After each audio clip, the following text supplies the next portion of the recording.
Hello guys! Good afternoon! Meron po akong bagong pasyente. Kasama namin sa work course ng St. John the Baptist Mother Chapter ay walang iba kundi Sister Nelia de Guzman. O tanongin natin, Sister Nelia, ba't kayo napunta? Ay, nagpa-therapy po ako dahil nang yung aking mga daliri sa paa. Lagi siyang parang lagi namamanid. Kasi mga kamay ko, daliri ko sa kamay, ganun din. Kaya nagpa-therapy ako kay Sister Ne at ngayon naman yung aking kanya therapy, maayos masarap pa sa pakiramdam dahil naanuhan ako ng mainit na Hot compress. nawala yung mga parang matitigas na parang laman-laman dito, yung parang mga lamig siguro yun. Lamig. Kasi sa sobrang sipag, no? Ayun, wala akong nawala na yung parang matitigas na sa laman dito. Kaya masarap sa pakiramdam. At saka ayun, parang magaan sa katawan. Talaga? Parang magaan sa katawan na parang parang yung mainit na parang na ano katawan mo. Parang na-relax. Na-relax yung iyong katawan dahil doon sa natanggal yung mga bara-bara, no? Hot compress. Yung mga pinakita ko sa iyo. Gano'n. Yung parang matitigas. Parang may mga manitigas na ganito. Naano ko nga yun, kaya Kaya masarap. Masarap. At lalo na sa paglakad. Lalo na. At saka sino nagturo sa iyo? Anak mo?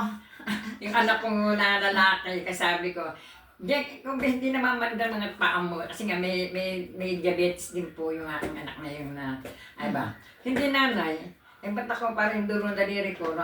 Magpa-therapy ka nanay, minsan lang sa isang buwan para maayusin yung ano mo, kasi ugat ng sa dugo mo, yung ano, parang dumaloy ng maayos. Kaya kahit sa beses na isang buwan, magpapa-therapy ka. Yung sabi sa akin ng anak ko. Kaya nagpunta ako, nagtanong kay Sister Nene isang araw. Yes.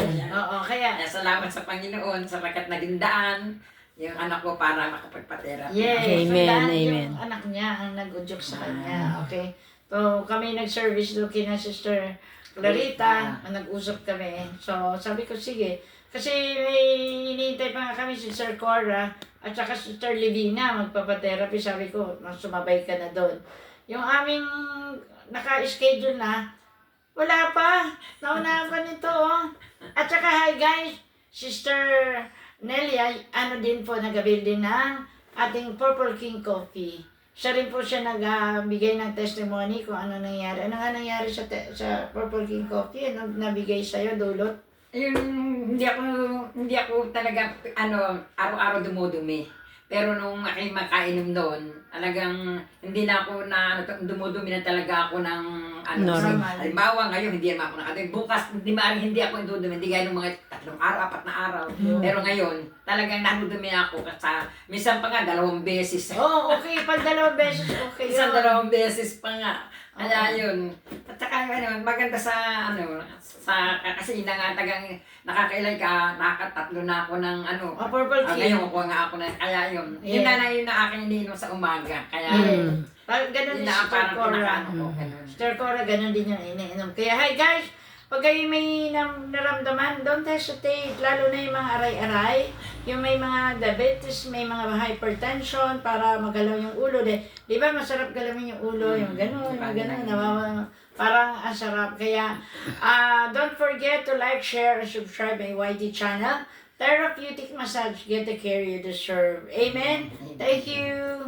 Salamat kay El Shaddai, no? Amen. Salamat. Thank you. God bless us all. Bye-bye.